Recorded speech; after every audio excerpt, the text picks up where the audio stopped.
former Illinois Congressman Joe Walsh announcing yesterday that he's challenging President Trump for the Republican nomination. For more on how this changes the political landscape for 2020, we turn to UIC political science professor Chris Mooney and Kennedy King College Social Sciences Department Chair Ted Williams. Chris and Ted, thanks for joining us here this morning. Thank you for having us. Challenging a sitting president, pretty rare, Chris. Well, yeah, it's very rare, and probably going to be even rarer. I mean, when you've got a president that's got more money than Midas and 88% approval among Republicans, you're not going to see a lot of very viable candidates. So you get candidates like a Joe Walsh who, they've got other goals in mind, I think. Well, I would say it's not only rare, but history is not on the side of Donald Trump in this. So when Carter faced the kind of opposition that he had in the primary, he lost.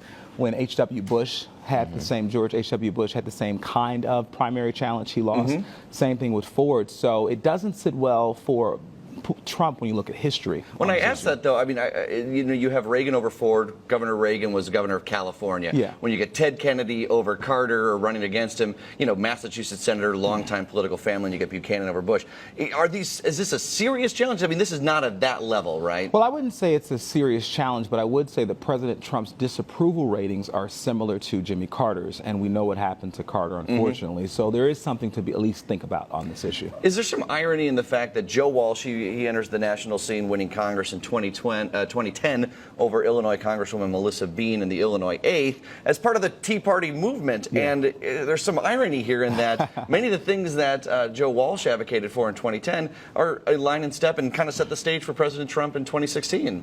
Well, there's no doubt about that, that the Tea Party set the table for Donald Trump. And, is it a cause or effect would be the question. But, Joe Walsh, he's not exactly the most, consistently principled guy. He's a lot like Donald Trump in that way. And Rick Pearson had an article in the Chicago Tribune this morning. They kind of catalog some of the ways in which they're similar in terms of flip-flopping on very important issues like abortion and things like that. So I would add, more importantly, that the same kind of racially incendiary language that Trump has used, Joe Walsh has a history of doing it as recently as 2 years ago, and now he's converted and wants to apologize.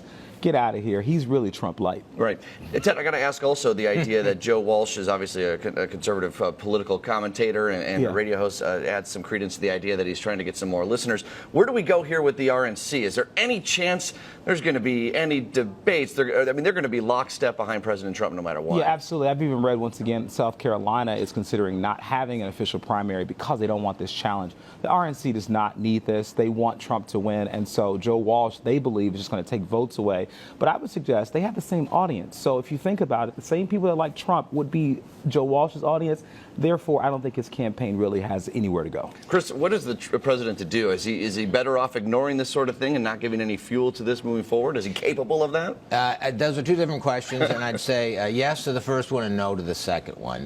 Yeah, I mean, the kind of rose garden strategy, presidents have done this in time immemorial. Even if they've got a serious candidate against them, they just sort of ignore them and I'm just being the president. I have no time to do anything else.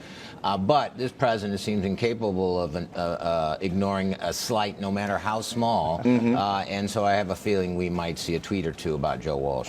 Joe Walsh may not be the most serious contender, but does this give some coverage to maybe some more serious contenders coming up, almost like a domino effect? You have a former Massachusetts governor announcing that he's going to run against President Trump. John Kasich, perhaps. I don't know. Could this open the door to more people coming forward? Well, hopefully for the Democrats, absolutely. That would be the hope. But the Massachusetts governor, he has not gotten any traction, so he's a non-factor. Walsh might, unfortunately, be the most prominent, even though he's not horribly prominent. Maybe this does open the door, and then that way, maybe that allows the Democrats to have a better shot. And the thing about what this is demonstrating is that candidates attract opponents depending on how weak they are. If you're very strong, you get weak opponents. If you're weak, you're going to get strong opponents. Trump is strong right now in the Republican primary. If that changes, whoever is running it may, they may be lucky. I mean, they may get. What if all of a sudden, come March or February next year, Trump does something egregious beyond this, guys? What more egregious? The landscape certainly changed, guys. Thank you so much for stopping by and breaking this down. Ted Williams from Kennedy King and Chris Mooney from UIC.